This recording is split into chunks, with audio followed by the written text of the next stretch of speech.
que será que acontece quando sai Red Dead Redemption 2, um dos jogos mais esperados dos últimos tempos, e eu aqui brincando com as APUs Ryzen, um dos meus brinquedos favoritos dos últimos tempos? É claro que eu ia ter que fazer um vídeo com os dois, né? Enquanto o pessoal se apavorava nos grupos com aquele slide de recomendações da Nvidia, eu tava lá, pensando no meu próximo desafio.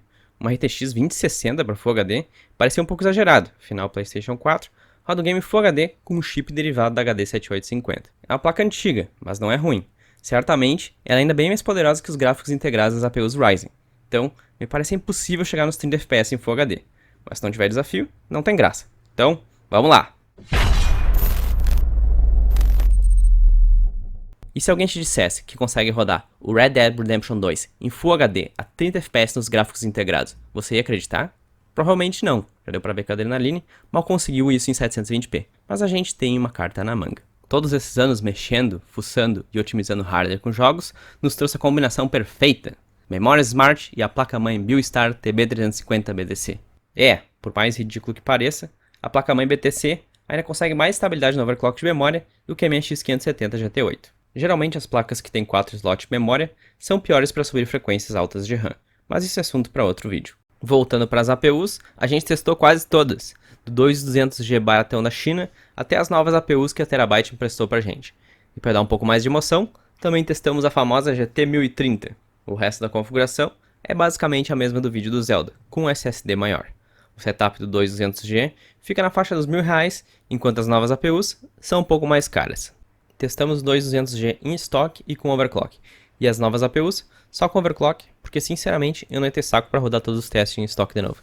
E lá vai vir aquele cara dizer, overclock estraga as peças. E para esse cara eu vou aconselhar assistir o nosso vídeo do 2200G.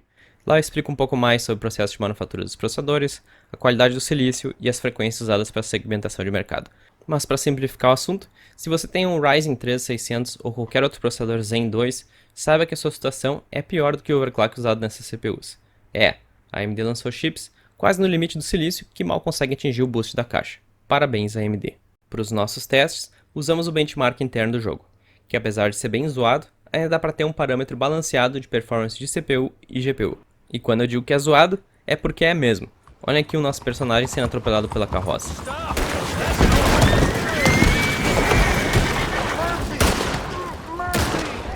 Ou olhem ele aqui, correndo em câmera lenta. E além dessas aleatoriedades, ainda tem o fato de que o clima do benchmark é alterado conforme o estado atual do save do jogo. E como eu estava num clima nublado e nevando, o benchmark também ficou assim. Tudo bem que eu queria continuar jogando, né? Mas tive que completar um monte de teste para fazer esse vídeo. Senão, vai que dá sol os resultados ficam todos diferentes. Eu não ia começar tudo de novo, né? Antes de iniciarmos os testes, existem algumas dicas muito importantes para extrair o máximo de performance das APUs, especificamente para o Red Dead. A primeira é que no Vulkan, o game não detecta corretamente a quantidade de memória de vídeo alocada na BIOS. E isso é um problema, principalmente para quem tem um setup como o nosso, de 8 GB. Normalmente numa APU, as pessoas colocam 2 GB para memória de vídeo e ficam com 6 GB para RAM. Mas nesse jogo, por algum motivo quando você usa uma APU, ele não vai alocar mais do que 400 MB de memória de vídeo. Então, ao invés de desperdiçar 1,5 GB de memória, escolha 512 MB na BIOS.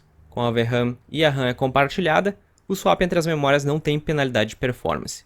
A segunda dica, assim como a primeira, também ajuda a evitar travamentos. Nós recomendamos que você trave o jogo em 30 FPS, preferencialmente usando o Riva Tuner. Também dá para usar o V-Sync parcial nas opções gráficas do jogo, mas o frame time vai oscilar mais.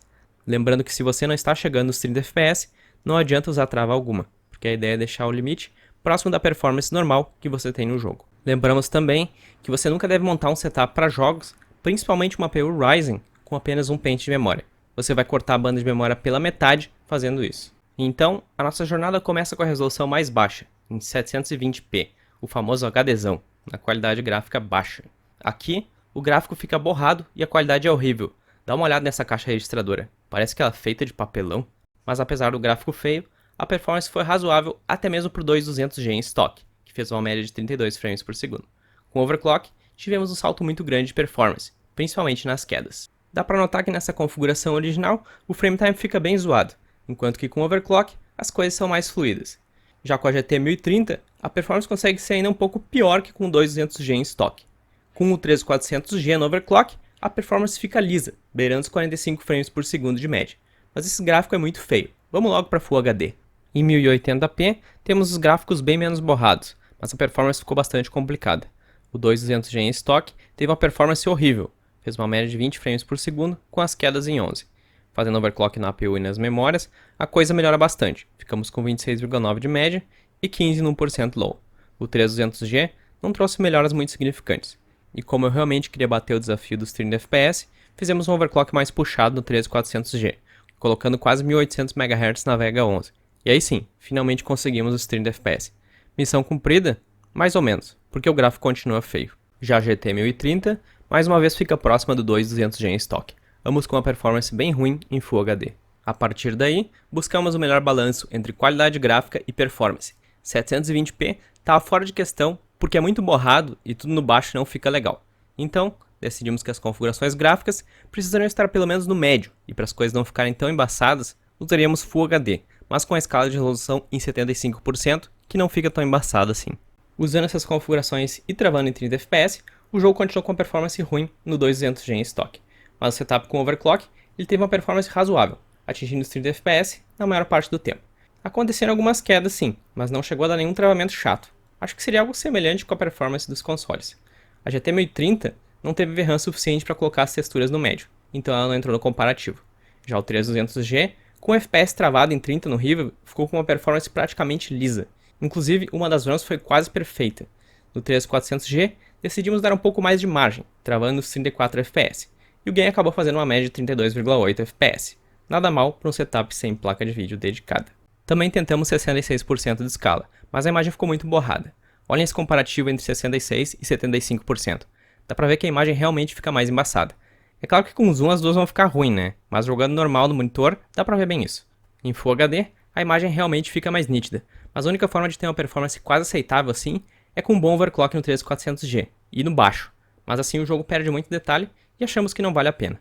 E então, Full HD com a escala de resolução em 75% me parece um bom compromisso entre qualidade e performance para as APUs com overclock, e assim consegue deixar o game com uma performance semelhante à dos consoles.